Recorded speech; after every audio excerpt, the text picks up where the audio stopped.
All right, welcome back, and we appreciate Congressman Jeff Landry being with us. And we've been talking about all the tough stuff now. Let's have a little fun.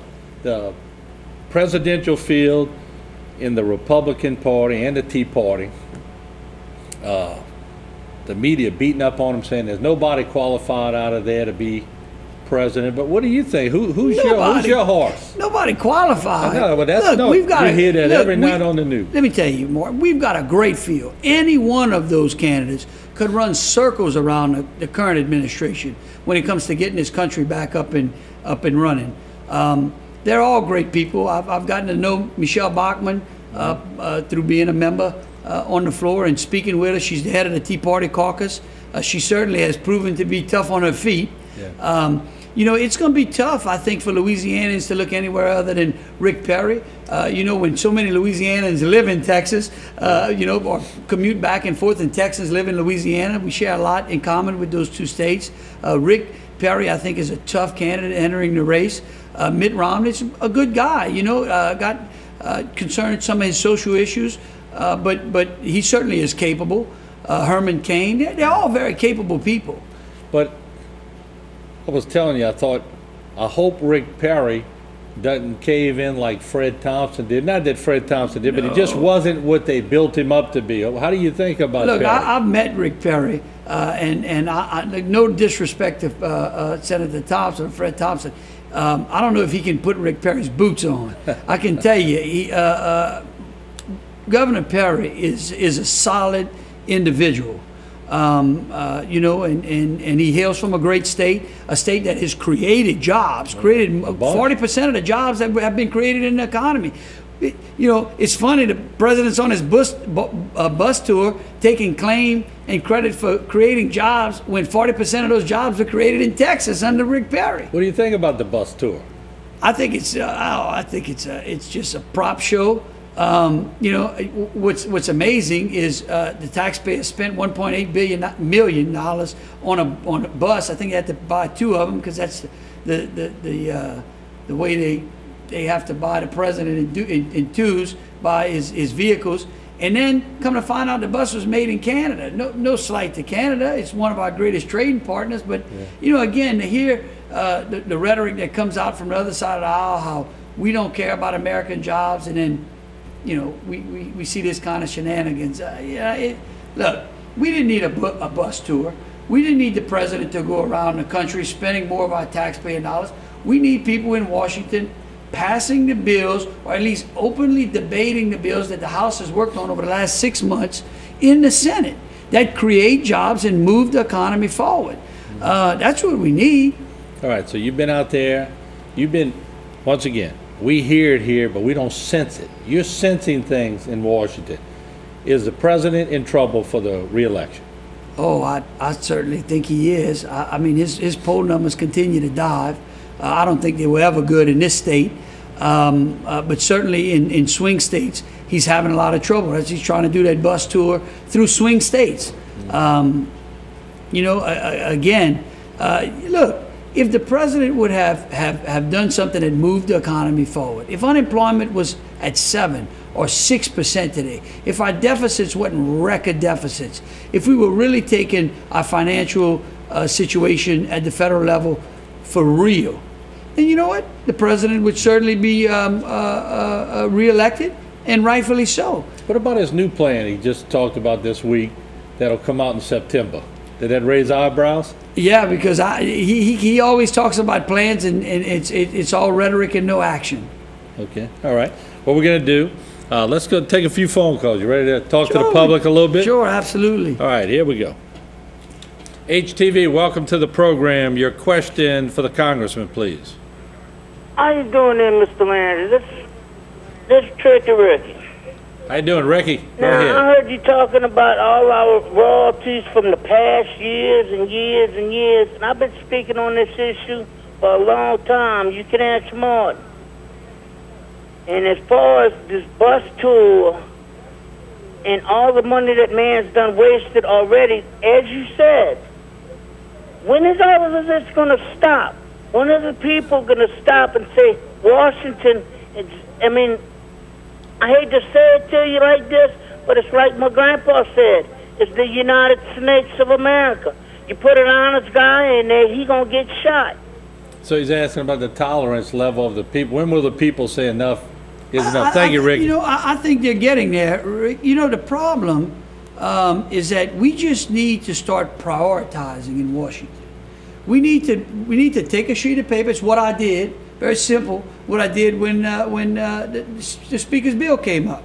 And I put on one side the things I liked about it, the things I didn't like about it. What we need to do in Washington is take all of the programs and all of the projects and say, what do we need versus what do we want in this country? And once we can fund our needs, all right, then we can see if we have anything left over to fund those particular wants. You know, I mean, we spend, you know, just hundreds of millions of dollars on ridiculous projects when 8 of our 10 largest ports in the country are under draft restrictions. I mean, how do we move our economy forward? We spend $70 million straightening out the Missouri River for fish. When I talked to boat owners today, brownwater boat owners who traverse the Intercoastal Canal, and look at the state it's in. It just is ridiculous. And I certainly think that people are tired of it, and their tolerance level has just about been reached. All right, let's take another call. HTV, welcome to the program tonight. Your question for the congressman. Hello, Martin. How you doing tonight? Yeah, Mr. Jeff, I think you have a lot of passion in Washington, and I'd like to see you kick a few more chairs. And that's the kind of person we need in Washington. I don't believe you're worried about getting elected again. You have a fight in you. That's coming from around here. Well, and first thing we need to do is cut fraud. And I don't agree with y'all, the Republicans. We need to bring the taxes back as it was in the Clinton era. I agree with y'all as far as cutting. We do need to cut across the board. And I agree with y'all 100% on that. And I believe we should bring the taxes back. The Bush tax cut did not help jobs. All right, let's let the congressman answer. Look, I want you to know, I certainly appreciate that, and I appreciate the comments. And look, my credibility with you and everyone out there is a lot more important than anything that anybody thinks of me in Washington, D.C. That's the attitude that I take up there. I understand your point on taxes. I've heard it from a lot of business owners as well here lately. And my problem is this. Once I believe that we have our spending under control and that they're not going to waste that money, then certainly we can put that issue on the table. We can talk about whether or not we need to let the Bush tax cuts expire.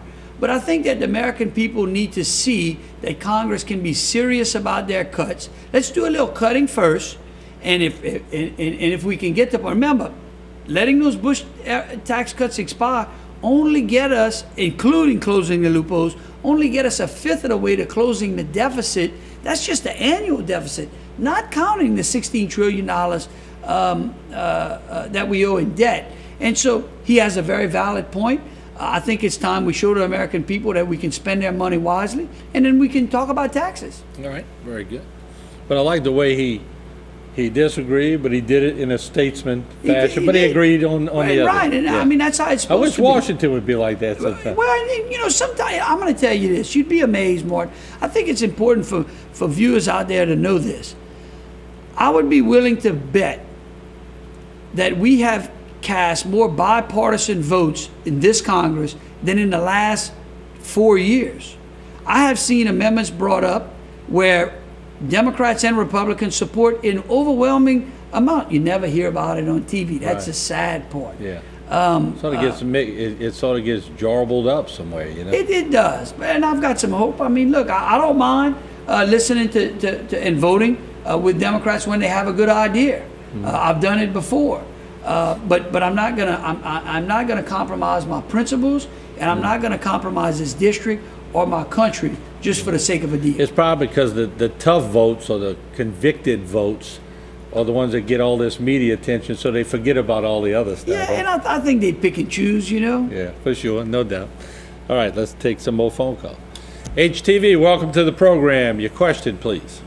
Good evening, Martin. How you doing tonight? Doing all right. I have 3 points. Well, it's 3 points that y'all discussion covered. Go ahead. That I disagree with. Right. The first point is Rick Perry, through his Texas tax base, moved a lot of jobs to Texas. In my opinion, moving jobs is not creating jobs. The second point I'd like to make was that if anybody's doing terrorism right now, I don't think it's the president. We have to look at the previous 8 years. When I look at the Congressional Budget Office diagrams, they show that spending and inflation was in the previous 8 years, not in the current 8 years. And the third point and final point is if we sunset the Bush taxes, wouldn't that relieve some of the burden off the middle class rather than giving it to the top 1 or 2%? Isn't that a burden that's being carried right now and has been carried over the last 10 years by the middle class? And isn't it the middle class that produces most of the jobs in this country? Shouldn't we be giving some relief to the middle class? Okay, let's let the congressman some of answer. that off the top? All right, let's let the congressman Again, look, let me explain it this way. It's just simple, Martin. If you took home $30,000 a year, so you only got one check a year to run your household, and you would get it after taxes, $30,000, but you were spending $45,000, it'd be tough for you to make any progress. Well, you'd go back to your boss and say, look, I need more hours, or I think I deserve a raise. Well, if we gave that individual who's making $30,000 a year a raise equal to ending the Bush tax cuts, like this gentleman talked about in the previous one, and then again closing the loopholes that they discussed, it would be equivalent to giving that guy a $3,000 a year raise, but he's still spending $45,000. What don't you understand? We have a spending problem. Mm-hmm. Sure, if you could prove to me that you could quit spending 45 and agree to only spending 33, well, sure, we should. I don't have a problem looking and discussing ending those taxes. But it's a spending problem that I think people really need to understand. It's not so much that these tax cuts protect the rich. It's the fact that Washington's spending is completely out of control. And, he's right to bring up the point that there were deficits that were created under the Bush administration. Look, I'll be quick to criticize the former Congresses and the former president in their spending practices as well. I will make sure that you understand that in the last year of the Bush administration, I think they ran just that year $180 billion deficit. This current administration is running a $1.5 trillion deficit.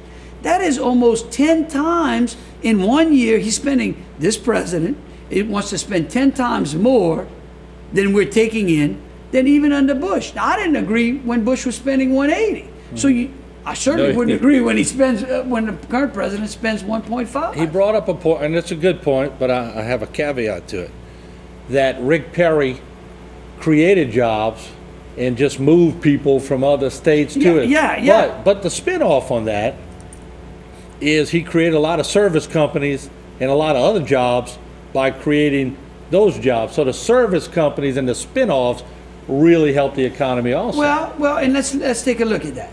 And it's a fair point, I guess. I couldn't validate it one way or another, but we'll take him for his word. So that means that Rick Perry, as the governor of Texas, basically what he's saying, if I understand it, he took jobs away from other states. Well, listen, I would relish a president that would take jobs away from other countries and bring them to this country. Believe you me, I'm tired of sending those jobs. We've got people right here in this district who are having to leave their homes and travel and drill for oil. Going to Brazil. Egypt. Yeah, Egypt. Places that don't even really care for the United States. So under that example, I'd relish a president that would take jobs from other countries and bring them to this country. And I know we're leaving a lot of people on the phone, and I apologize for that, but I want to give you a chance with a couple of minutes left, talk about the troops overseas and to give you thoughts, because I don't want to do a show with you and not have you talk about our troops that are putting their life on the line. Look, every day that I spend in Washington and in this office, I think about our brave men and women who are out there serving and fighting and protecting the freedoms that we so relish. The ability for us to debate these different philosophies in the halls of Congress are given to us by those troops. I carry around some house coins that we purchase over at the house gift shop. And when I go through the airport, I take an opportunity to stop men and women in uniform and just politely give them a coin and give them a card and tell them that I appreciate the work that they're doing and the service that they're providing. So, my commitment to our men and women in uniform is unquestionable. Right. Congressman, we appreciate you coming on and taking the time to be with us. And what's your next few days like? What will you be doing? We're just going to continue to travel throughout the district and the state and, visit with people just like the callers who were in today, those that disagree with us, those that agree with us, and try to, collectively process that and take that message back to Washington. One thing, and I think we both agree, it's okay to disagree or it's okay to agree, but it shouldn't get ugly. No, absolutely. Look, I think that what we found today in these callers, I'm sure there are things that they agreed with me on and some that we disagree. I think that the one thing that we all fundamentally agree, I hope we do, is that we want to see this country prosper. We want to see America excel. We want to see it lead in the world. And you know what? We want Louisiana to be right there as well. Congressman, thank you for being with us tonight. We appreciate it. Thank you. Once again, Congressman Jeff Landry. We'll take a break. When we come back, To Your Health with Terrebonne General Medical Center. It's all next. Don't go away.